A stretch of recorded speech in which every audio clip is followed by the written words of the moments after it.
Évangile de Jésus-Christ selon saint Luc. En ce temps-là, comme les foules s'amassaient, Jésus se mit à dire : Cette génération est une génération mauvaise. Elle cherche un signe, mais en fait de signe, il ne lui sera donné que le signe de Jonas. Car Jonas a été un signe pour les habitants de Ninive. Il en sera de même avec le Fils de l'homme pour cette génération. Lors du jugement, la reine de Saba se dressera en même temps que les hommes de cette génération, et elle les condamnera. En effet, elle est venue des extrémités de la terre pour écouter la sagesse de Salomon, et il y a ici bien plus que Salomon. Lors du jugement, les habitants de Ninive se lèveront en même temps que cette génération, et ils la condamneront. En effet, ils se sont convertis en réponse à la proclamation faite par Jonas, et il y a ici bien plus que Jonas. Jésus se mit à dire : cette génération est une génération mauvaise. Voilà un accueil bien sévère pour ces foules qui l'entourent. Pourquoi donc est-il si dur ? Pour comprendre, on peut se souvenir de ce qui précède. Peu de temps avant, Jésus a guéri un muet. Il a été accusé de l'avoir guéri par le chef des démons.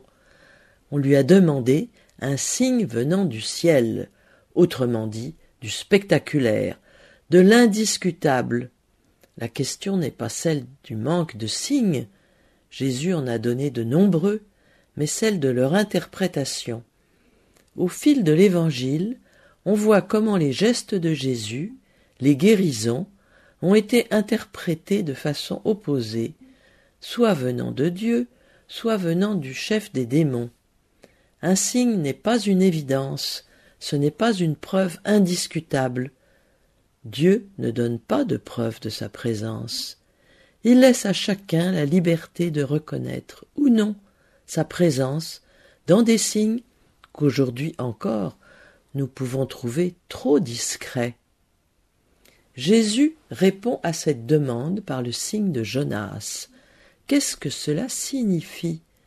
Le livre de Jonas, ce merveilleux petit livre plein d'humour et d'espérance, raconte comment les habitants de Ninive se sont convertis en écoutant Jonas, qui a parcouru leur ville en leur annonçant le jugement et en les appelant à la conversion. Le signe de Jonas, présenté par saint Luc, c'est cette conversion générale provoquée par la parole de Jonas.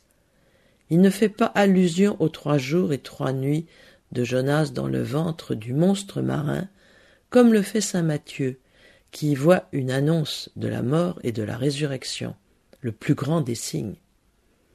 Mais comme Jonas a appelé les habitants de Ninive à la conversion, ainsi Jésus a appelé ses contemporains à la conversion.